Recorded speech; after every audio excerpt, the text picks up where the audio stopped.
My Sarath and I am from Hibex India Pvt Ltd.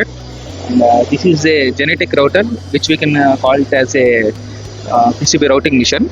It will help you is like this is a routing machine like if you have a panelized board, then if you want to separate the board from that panel, then this machine will help you to cut the board and with the help of the program. The spec of this machine is it is having two tables and one spindle router.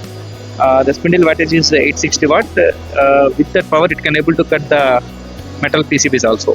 Okay, each table was capable for 450 mm to 500 mm board capacity, and together these tables can work along for the 900 mm board also.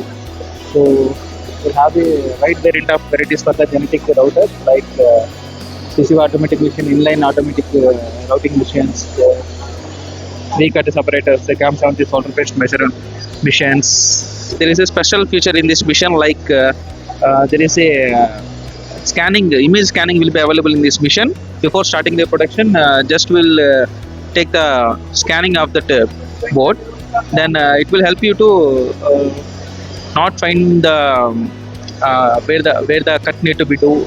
That we can help by seeing the picture visually. Okay. Like some of the customers will be having very lengthy boards. In that case, you can use this machine with the help of both tables, and you can cut up almost around 900 mm lengthy boards. Yeah, this comes with two tables, and we have one table machines also, which can be like very precise and efficient.